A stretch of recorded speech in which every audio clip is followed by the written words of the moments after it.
Today we have another amazing show with the three of us. All three of us. Two of us. He's gone. Where'd he go? I don't know. Maybe you'll have to watch the rest of the episode to find out.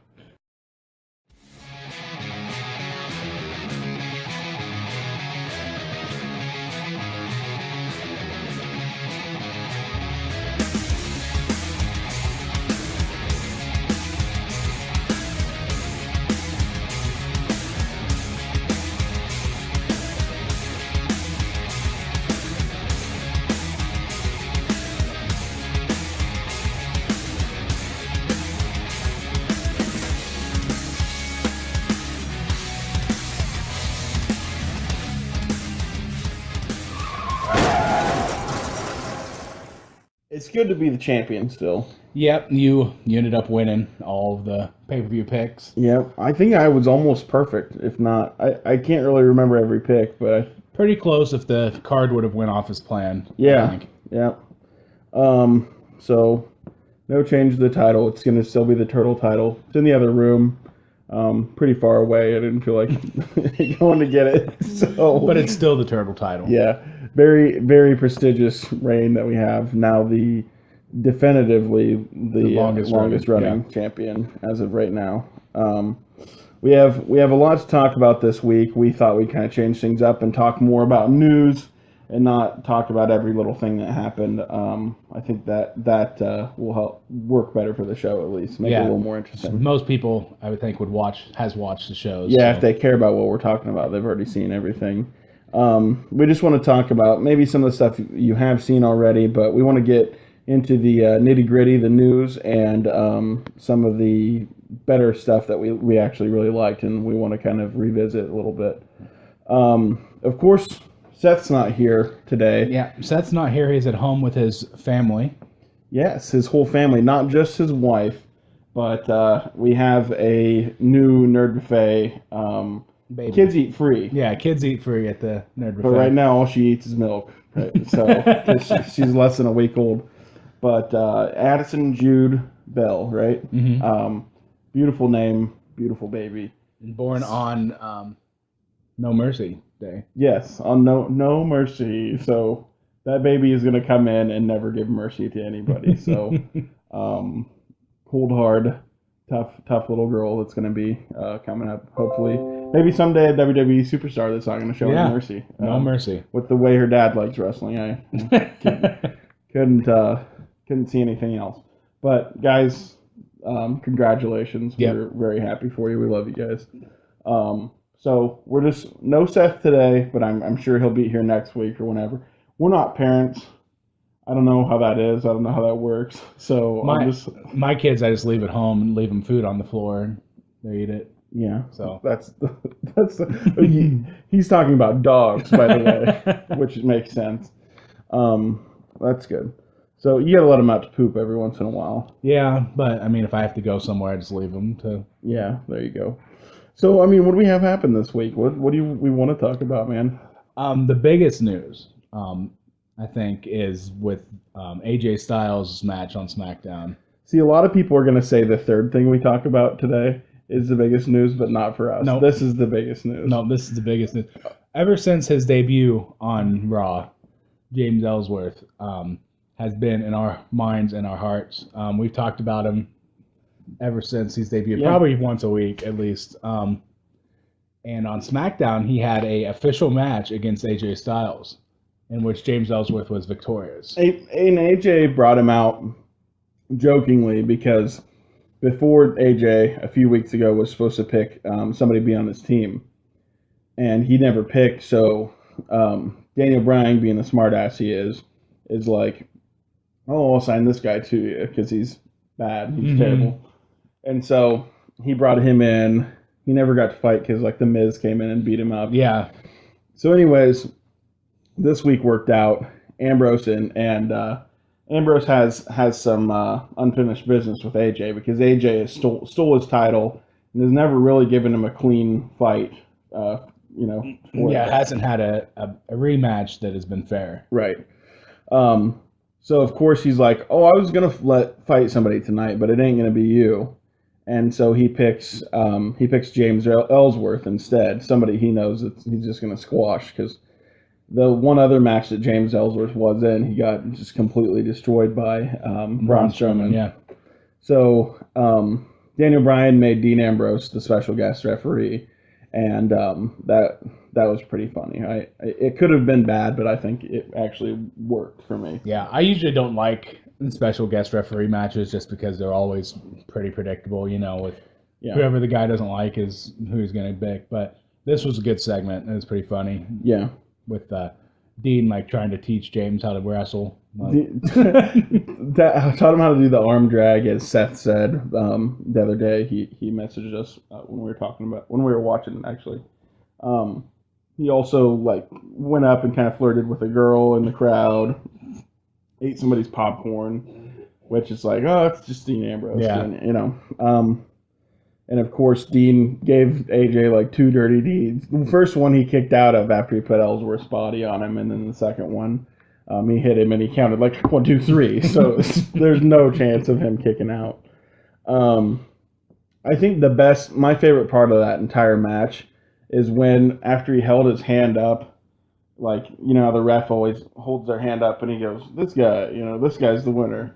He points to this guy and he lets him go, and Ellsworth just collapses onto the ground, just dead. Because he was dead. Yeah. So I really enjoyed that.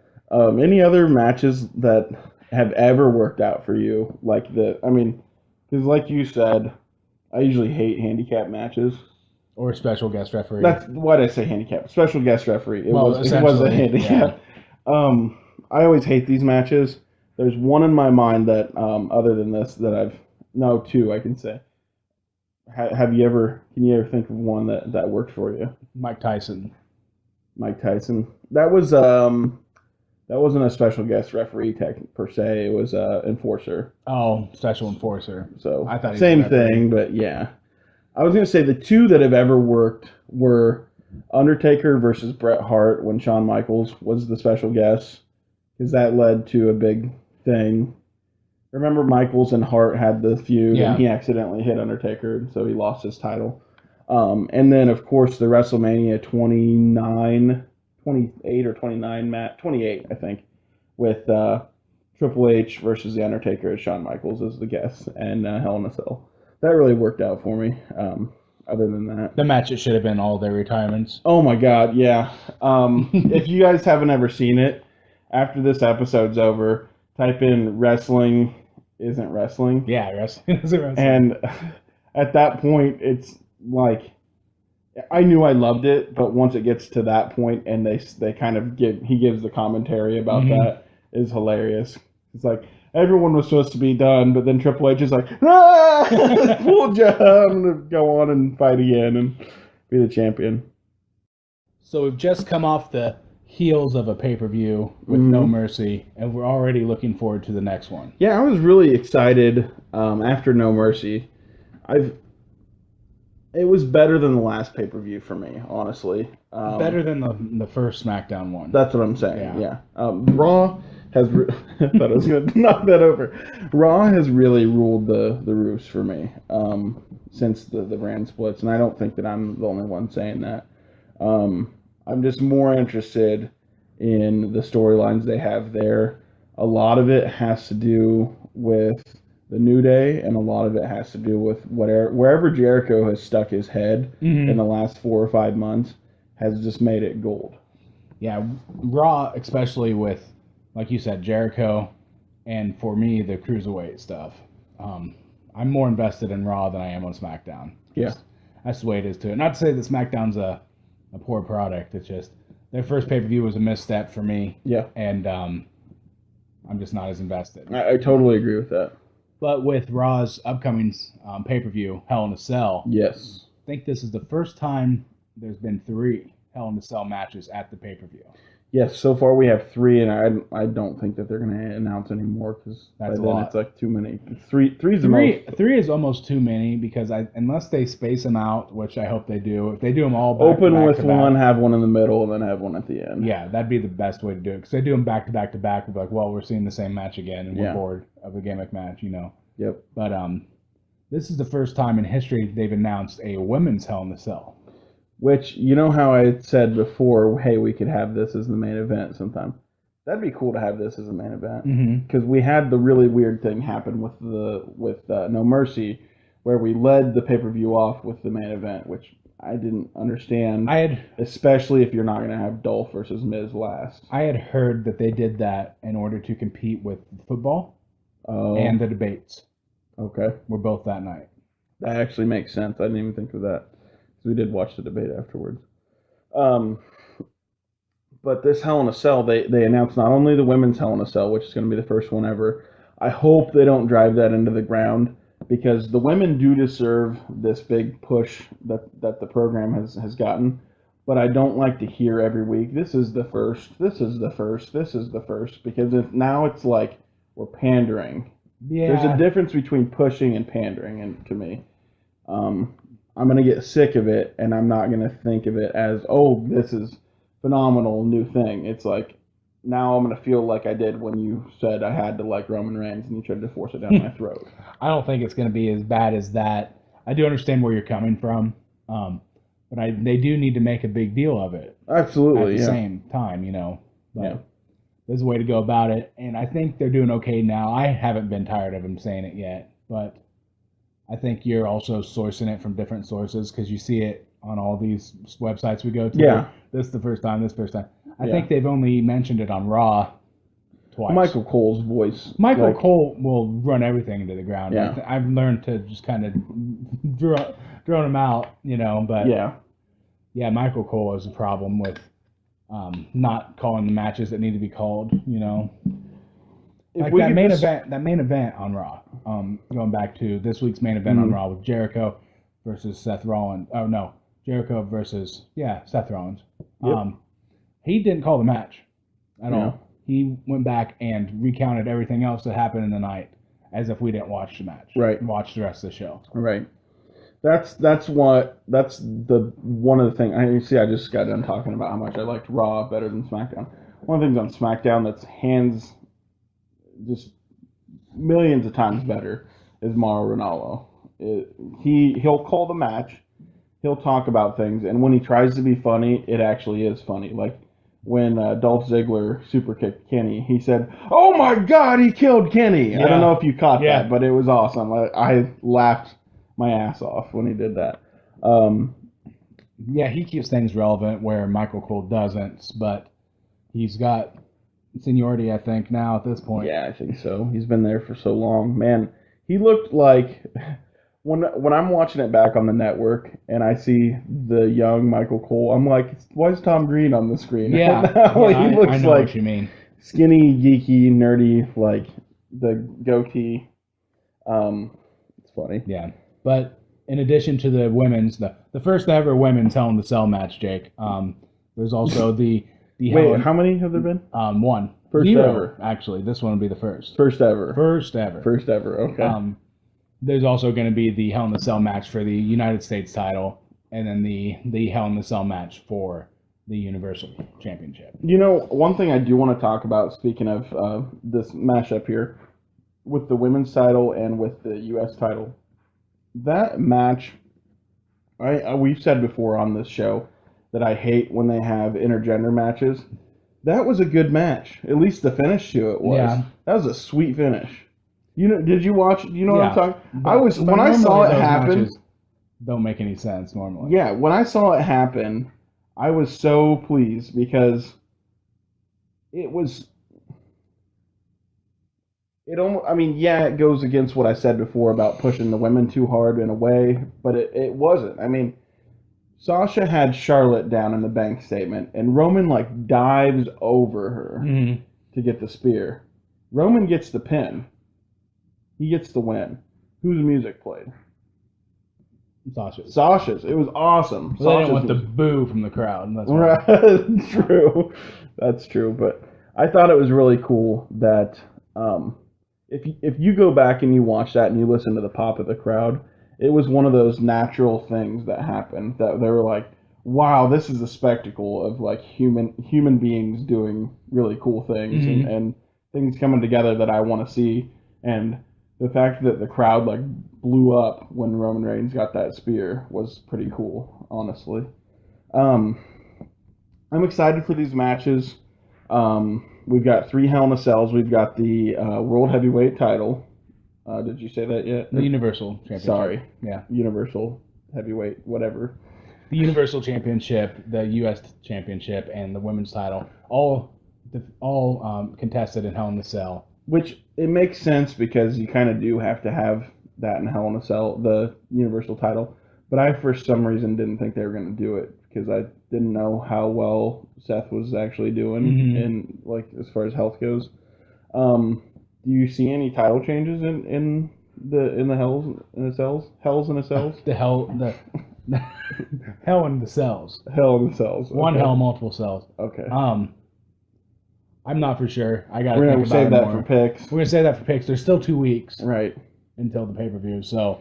Well, what I keep saying is that Triple H is going to show up and screw over Seth, but I don't know how that happens inside of Hell in a Cell. Then again, we have seen people like Edge show up as cameramen inside the Hell in a Cell. So, and plus Triple H owns all the place, so he knows Hornswoggle's trapdoors and all that. Or he could just have Kane come down and rip the side of the cell off or something. Yes, that's very true. There is a whole world of possibilities with these matches. Hopefully here in 3 weeks we see some magic happen, especially in that women's match. I hope it's not a big flop. Yeah, and hopefully they utilize the cell, not just have a match inside the cell. Be kind of a letdown to the fans and I think everyone else. So yep. Hey Tom, you want to know what one of my least favorite wrestlers of all time, who they are? Well, if I didn't know already and I didn't look at the list here, I would say Goldberg. Yes, you're absolutely correct. But you knew that already, though. I knew that before we talked about this. And I guess I could have also said Bret Hart. Yeah, that's fair, too. Bret Hart, though, did, as much as it just makes me sick to say good things about Bret Hart, I think Bret Hart did more for the company in a way. Did more for history, I guess is a better way of putting it. Bret Hart is more... If you didn't have Bret Hart, you wouldn't have a lot of the things we enjoy today. You wouldn't have Shawn Michaels being as prestigious of a name as he is. It's funny that we said those two because, Goldberg and Bret Hart kind of have a story all to their self with, one ending the other's career and all. Which is pretty pathetic, to be honest with you. But one thing, okay, so let's just talk crap about Goldberg for a minute. Yeah, while we're here. He doesn't watch the show. Triple H does, so yeah. Goldberg does. Fair enough, he'd come kick our asses if he saw this. I don't think the two of us could take him. He's a pretty big dude. I'd be scared and fight him, because at least one of us is gonna die in that fight. I don't want it to be me. I don't want it to be you either, to be fair. But I'd rather it not be me. Yeah. But yeah, Goldberg, ever since, it goes back to me being a WWF guy, Yeah. Not liking him as much as WWE. Not liking WCW as much as I like WWE. Yeah. So he was like the guy over there, he had the big, undefeated... The overly exaggerated. The fake, yeah. The overly exaggerated. 1 week it's 47-0. A week later, 158-0. But he was undefeated for a while in WCW, and that was the big thing. Who's next? I'm the big guy, and he was kind of boring to me. And he seemed really redneckish, I want to say, and that again goes back to my prejudice against WCW as being the redneck wrestling. All the people in school, because you were like what, third grade during this time? Yeah, probably. So I was I distinctly remember I was in second or third grade at this time, and it was like you said, it holds true. The only people who liked WCW were kind of like the kids that you didn't really want to hang out with. I don't know what was. They loved NASCAR. Yeah. And as children who never drove a car before had a preference of Ford and Chevy. Right. So they're those type of people loved WCW. Yeah. So that should tell you where we're getting at with this.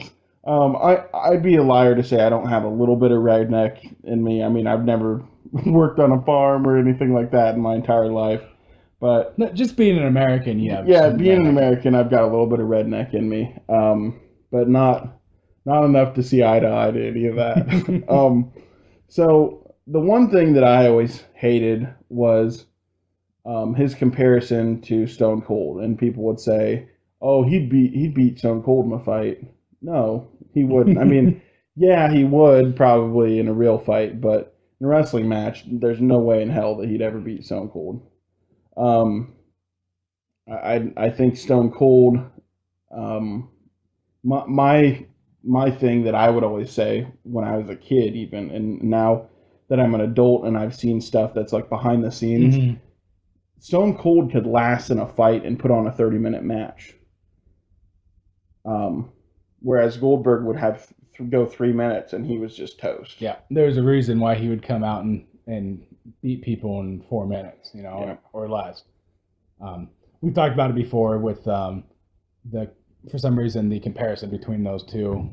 They were Because they're bald. both bald guys. They White. have black underwear they wear, and then does he wear knee pads too? I don't know. I don't think I don't so. think Goldberg ever did. Maybe he did later. in He has his career, he has but- the arm ones, but I don't know. Oh, and the final comparison I always make is Stone Cold fights through the cops to get to the ring, whereas Goldberg has to have the cops hold his hand to get into the ring. Yeah, and we've talked about that before. Yes, but, we have. But yeah, that's we So don't. like that's to go our over that's range. our. If you haven't heard enough, there's plenty more to talk about, but you think we got the picture for now. Now moving along with this, who do you think I would say in the last 5 years of wrestling is the most boring guy that I don't really ever care to see in a match? I was gonna say Sting, but Yeah, that's me. that's you, yeah. But I'll just save you the answer. It's Brock Lesnar. Yeah, So and now not so much in the past 5 years, but the last 2 at least. He's been pretty boring ever since Undertaker. Ever since he beat the streak. yeah, that's part of. I'm very vindictive, like just hate him Yeah. for that. Ever since he beat the streak, he's been a very boring because you know how the match is gonna. Well, not since he beat the streak, since he beat John Cena. I want to say that. It's been very predictable because he just comes out and just kills whoever he wrestles against. And I mean, we could go on about the streak, but I'd rather save that for another time. I think that's a video that maybe we put out as a special all in itself. Maybe is us just kind of talking about the streak and how we feel about the loss of that later on. If you guys feel like that'd be cool. I've always wanted to do something like that. But one of the worst matches in WWE history, as far as WrestleMania goes, anyways, because there's a lot of stinkers out there, is Goldberg versus Brock Lesnar. Both guys were getting ready to leave the company, so nobody really cared that was watching the match. And they didn't care wrestling the match either. They didn't care wrestling the match either. Right. Quite frankly, even if they were, like now, both going to be fighting in a match, I wouldn't have given a damn either if I was in that crowd.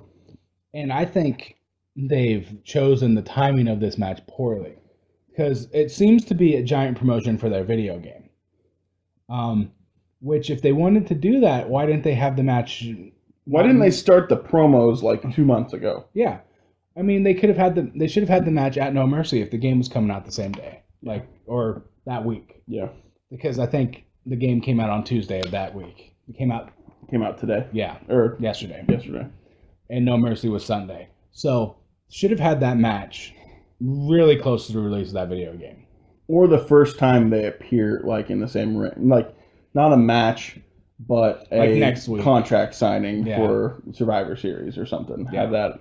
I get that. But I'm just saying the timing I think is weird. I know next week Goldberg has said he's going to be on Raw to, accept or decline the challenge. It's going to be accepted. Why else would he say, "Oh no, I'm a big baby"?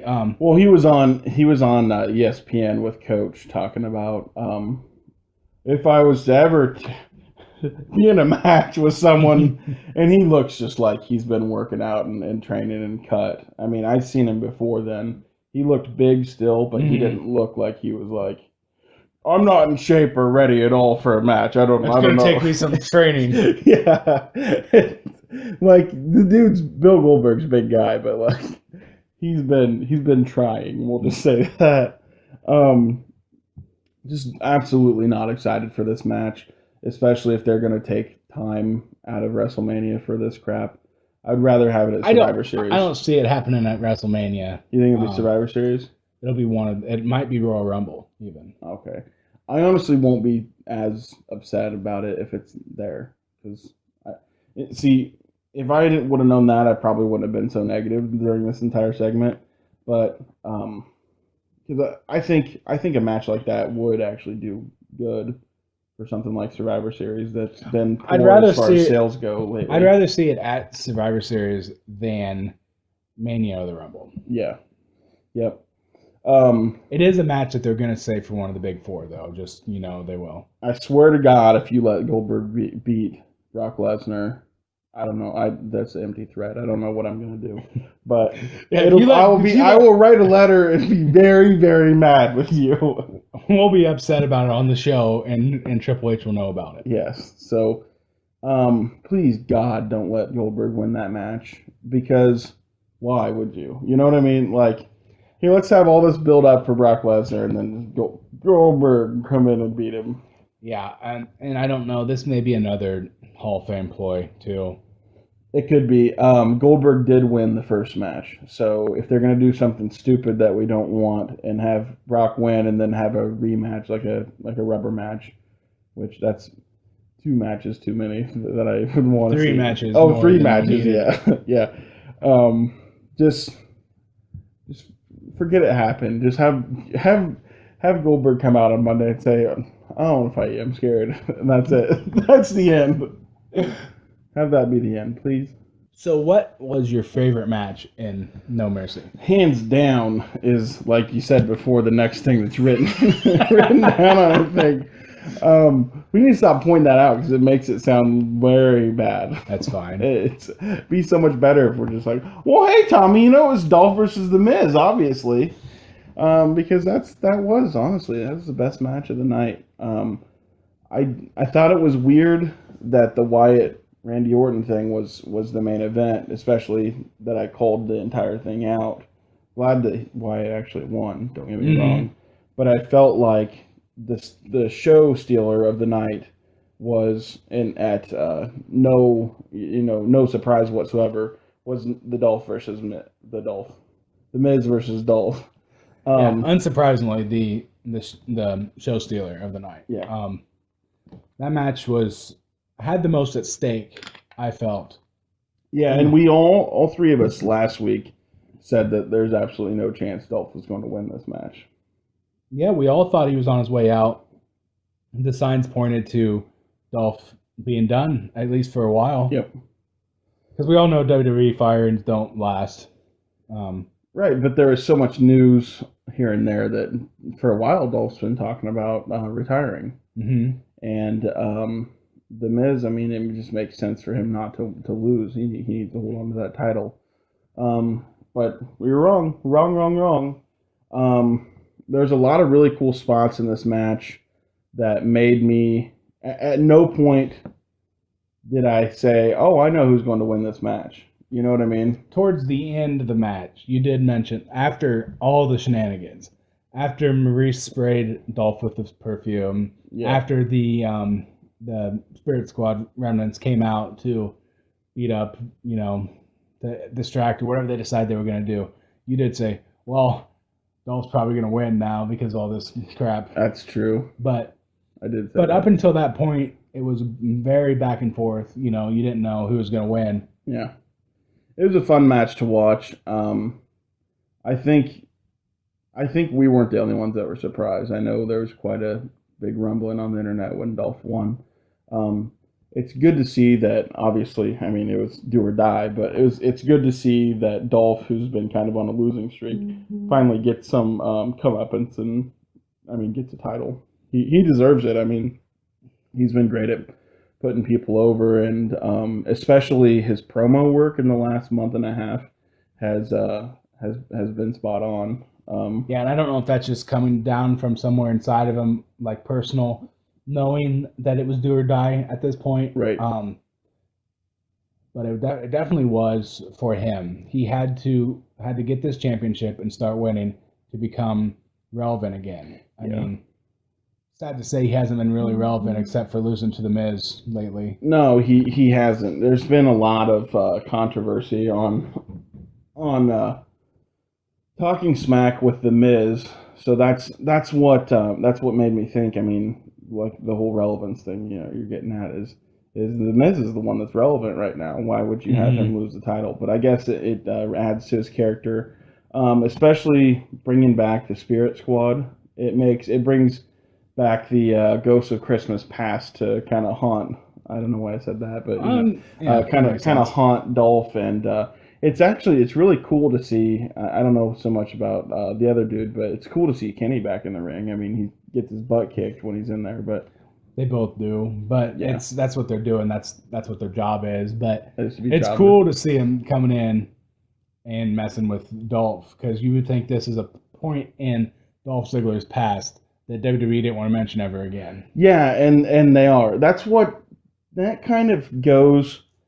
It plays a real parallel off of everything else that WWE is doing. Honestly, it's like, hey, remember these little cool things? Remember this? Remember this that you liked? They're doing all these things, and especially with other companies. Not that this is the case, but I'm saying it's parallel. Pulling people in that you didn't think would ever be back, and giving people shots to say, hey, can you guys make a little bit of rumbling on TV? Because if you can, I mean, we've got plenty of spots for you. I remember that James Ellsworth guy that you never thought you would ever see again, because anytime we ever do this, they're gone and it's a one-time thing. Remember him? He just beat our champion. Yeah. Remember Kurt Hawkins? Oh, yeah, I do remember Kurt Hawkins. It was Fake Edge. Yeah, I remember Fake Edge. Remember Chuck Norris jokes?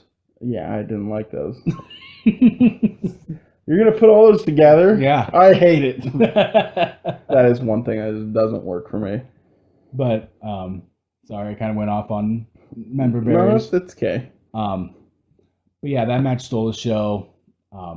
So I guess kind of tie it together here. Highlight of the show, Dolph Ziggler, The Miz. Low light of the show, Kurt Hawkins. Yes. Jokes are bad, okay? They are. Bad. Okay? No. Oh, no. Okay. Paige. Not Paige that we just wish. Not Seth's wife. Yeah, not that Paige. That's the good Paige. The bad Paige. The one.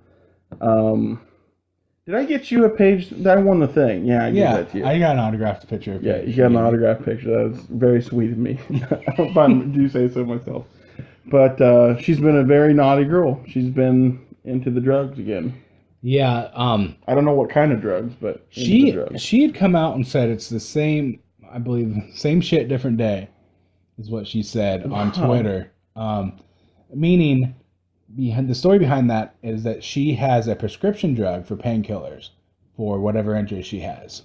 Neck injury, shoulder injury. I don't know what injury she has. But she has a prescription for painkillers. And she says that's what she tested positive for the first time. But she had a prescription. The second suspension that she's had recently, the 60-day suspension, that's when she tweeted that out and saying that it's the same situation. Okay. WWE has come out and said it was an illegal substance in her system. Oh.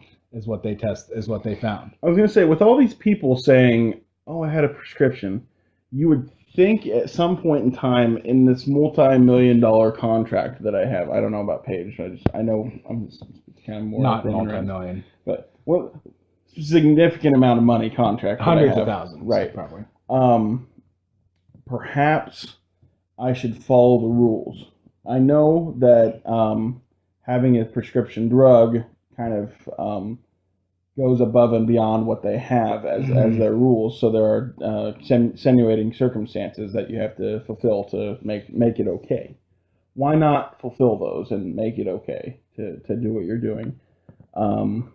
Especially with how strong this drug protocol is. I wonder how strict or how inconveniencing. How's that? I wonder how much of an inconvenience it is for these superstars to fill out the proper paperwork. Because even Marie said the same thing. I had issues. I didn't get the paperwork filled out. No. Is it just them forgetting, being irresponsible, or is it a lie that they're using? Yeah. I feel like it takes a whole lot of stupidity or laziness, which I'm one to talk about the two things. But for it to be true, it takes a whole lot of stupidity or laziness to let that go. I think it's more of a way of covering your butt on Twitter. I think in this case, usually WWE doesn't come out and say, that was a lie. Yeah. Yeah. But I don't know if she's coming back. I mean, I don't think so. I thought she was going to until this most recent one. I think WWE's turned into Murray or whatever his name is, and kind of seen way too much and seen through this. So they're going to continue to, with her circumstance anyways, to say the results are in, and that was a lie. Because I think they are just absolutely done with her. Yeah, I think especially she continues to date Alberto Del Rio, and I think he's been very much blacklisted in the WWE. Yeah, and I don't think, because a lot of people, when you read stuff online about that, they're like, oh, you should be free to date whoever you want to date. I get that, but like you said, he's been blacklisted for his extracurricular activities, and I think that WWE, kind of like what I said with China with Triple H. Triple H says, I don't want some kid Googling China and seeing what comes up with that. Granted, that might be a little bit hypocritical with other people that have gotten rings and stuff like that. But I think that they have strictly said, we're now a family product. We're for kids. Mm-hmm. And if you're going to be doing this with your life, you're not going to be somebody that we're going to push and put money into as being a potential role model. Especially as big of a role model as Paige has been for girls, because she isn't the typical, they keep saying the atypical diva back in the day. Which is the cool thing for little girls to be. Exactly. I'm not like everyone else. I'm going to be like her. So it's very cool for her to be that role model, but when it comes into the fact where she's like, I'm doing drugs, that's not drugs, that's not okay, or whatever. So yeah, Alberto Del Rio came to her defense too on Twitter. Of course he did. I mean, saying part of being the man. Yeah, I mean, you gotta saying the same thing. WWE. I don't think they tweeted it out, but they made a statement to the New York Post. I'm seeing here when they reached out to her and saying she did not test for a prescribed drug. She tested positive for a illegal substance. And don't get me wrong, I'm not saying that WWE is just 100% right all the time in their judgment. I know they've done dumb stuff, but I think I'm going to defer to their judgment on this one. I know that Paige isn't a perfect angel, and I know that obviously with what's come out, when the facts come out, there's more to it. So, you know who is a role model, though, and I'm going to let you kind of take over. Who's that? This. John Cena is a role model. John Cena is a role model for everyone. Boys, girls, mostly boys, I would think, especially with the way he runs his household. I don't even need this. Just going off the heart now. I know that when you first told me, because I've watched a few episodes of Total Divas, and there are things on it, and I'm not trying to be like say things about women or anything like that. But my favorite parts of Total Divas that I have seen are with John Cena in them. John Cena is one of the better characters on Total Divas, along with Daniel Bryan. Bryan's okay from what I've seen him, but John is what I want to see most of the time. Those are the better segments of the show. And like I said, I've only seen like 5 or 6 episodes. And if you like this with John Cena on Total Divas, Total Bellas is the show to watch because it's just a John Cena show. It's more or less the John Cena show. It's the Nikki Bella show. Okay. And it's everyone has come to live with her and John during her recovery from her neck surgery. And I think that's what I can't stand. I could probably do Total Bellas if it was just Nikki and a lot less of Brie. Well, it's Nikki and Brie together, of Right, course. right. But like I said, they're all coming together. She invites Brie and Brian, her brother, their brother, Yeah. and her mom and John Laurinaitis. Is John dating her mom? John Laurinaitis and her mom are engaged at this Oh, point. Jesus, really? They're actually married now. Really? I didn't know that. Yeah. So they all come to live with John and Nikki at their mansion. Brie and Brian are staying in the guest house, which is twice the size as their actual house. So it's not all the same like John couldn't fit both people into that house. No. I don't understand that. How much room does a human being need? So they're living with him I think their brother is also living in the house somewhere. Mm-hmm. And John Laurinaitis lives 3 houses down with Nikki and Brie's mom. But anyway, the first episode was this week. And worth watching. It is worth watching. Right. Basically, the whole thing is John Cena setting him down and explaining some ground rules of his house.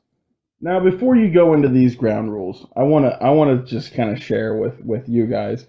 I haven't seen the episode, but Tom explains to me when his girlfriend, I almost said fiance, and that no, it's scared because all my friends would be like married then if that happened. I'm like scared of that as it is. Tony's in the other room. Like, absolutely not. I'm gonna kill him.